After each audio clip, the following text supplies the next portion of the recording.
Bienvenue à notre bulletin hebdomadaire du Student Voice, la voix de l'étudiant. Tout d'abord, nous allons vous présenter les grands événements académiques des jours à venir.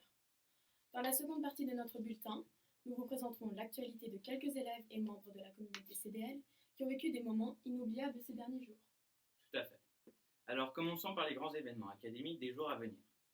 Premièrement, les assemblées du second cycle, elles auront lieu comme suit. Les troisièmes, grade 9, lundi 15 décembre en P3 de 9h50 jusqu'à 10h30, et les terminales ou grade 12, mardi 9 décembre en P10 de 15h10 jusqu'à 15h50. Les examens blancs des classes de première et terminale baccalauréat et maturité auront lieu du 10 au 18 décembre. Ils débuteront selon le planning suivant. 10 décembre pour la classe de terminale maturité, 11 décembre pour les classes de terminale baccalauréat ES et S, 12 décembre après-midi pour la classe de première maturité, 15 décembre pour les classes de première baccalauréat ES, S et L. À partir de ces dates, les élèves n'auront donc plus cours. Waouh, c'est cool, n'est-ce pas? Ensuite, les supports au second cycle. Merci de consulter le planning qui est affiché dans le hall Eiger. Et à noter également, le premier devoir commun des élèves de SB1 et SB2 aura lieu le mercredi 10 décembre de 8h20 à 12h20, soit 4h. Les élèves composeront à l'auditorium Servin. Maintenant, poursuivons avec la partie repas. Nous rappelons que les aires de pique-nique sont le grenier, le Panthers, la salle à manger Léman et en dernier recours, la salle à manger Eiger. Les couloirs et les bâtiments en général ne devraient pas être utilisés comme endroit pour manger. Enfin, une information destinée à tous ceux qui souhaitent s'impliquer davantage au sein du CDL. L'équipe du Yearbook se réunira les lundis à 16h dans la salle d'ordinateur du bâtiment Servin. Venez participer dans un projet très créatif. Passons maintenant à la deuxième partie du bulletin.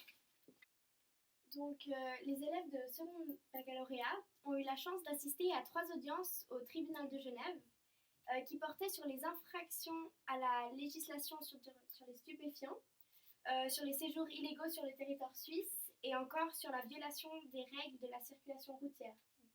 Donc, tu as pu y assister. Et donc, ça a dû vraiment être chouette de pouvoir voir aussi cette exposition sur la justice des mineurs.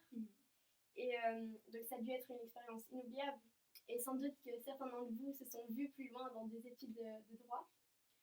Donc, quel a été l'intérêt pour toi d'assister à ces audiences au tribunal? L'intérêt était de mieux comprendre l'univers de la justice. Ok. Et il y a quelque chose qui t'a marqué, choqué? Ce qui m'a choqué, c'était de voir les différents comportements de la juge qui changeaient en fonction des cas. Parfois, ça pouvait être assez choquant de la voir réagir différemment, donc être moins tolérante, un peu plus sévère et réagir de manière plus provocante peut-être. Mais elle faisait très bien son métier en tous les cas. Ok. Et t'as appris quelque chose de nouveau sur la justice? Oui, et je savais pas qu'en fait, on n'était pas obligé d'être représenté par un avocat selon le cas. Ok. Mardi dernier, les élèves des classes de première et terminale francophones ont assisté au témoignage de Madame Paulette Angèle Rosenberg. Il a été organisé par la CICAD en lien avec le voyage à Auschwitz que les premières effectueront cette année. La CICAD, qu'est-ce que c'est? Eh bien, c'est la coordination intercommunautaire contre l'antisémitisme et la diffamation. Elle a pour but de lutter contre toute forme de sémitisme, de veiller à l'application de la législation suisse contre le racisme et de préserver la mémoire de la Shoah. Et c'est grâce à cette association que Madame Angèle est venue au CDL livrer son témoignage. Madame Angèle est une rescapée du camp de concentration de Drancy en France et est âgée aujourd'hui de 86 ans. Elle est venue raconter l'histoire qu'elle a vécue en tant que juive durant la Seconde Guerre mondiale. Son témoignage fut particulièrement émouvant car en effet c'était une période de l'histoire particulièrement tragique. Ce qui était le plus marquant finalement, c'est la manière dont elle s'est sortie de cette situation et son courage, la façon aussi dont elle tenait tête aux soldats SS.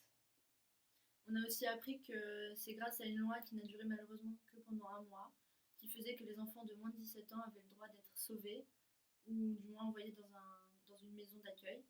Et c'est grâce à ça aujourd'hui qu'elle a pu partager son histoire.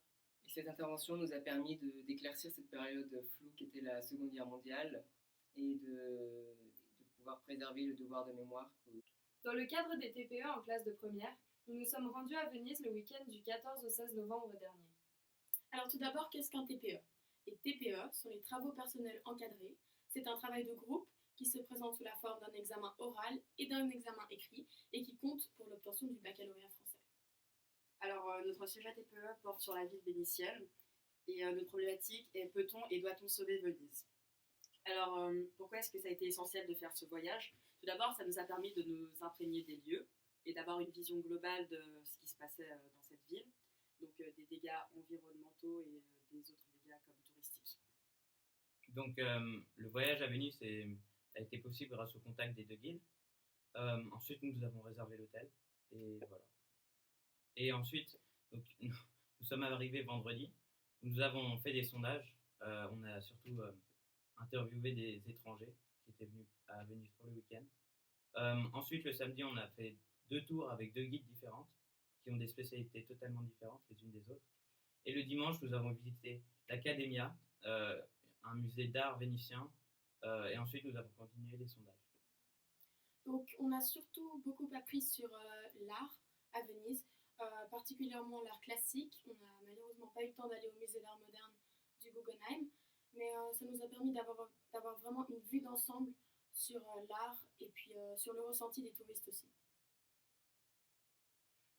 Pour réussir un TPE, on conseillerait de beaucoup se documenter, non seulement sur Internet, mais lire des livres, poser des questions à des personnes qui savent de quoi on parle, ou regarder des documentaires, et rencontrer des gens qui sont experts en la matière pour nous apporter de nombreuses connaissances et puis profiter. Merci pour votre attention et à bientôt pour le prochain bulletin.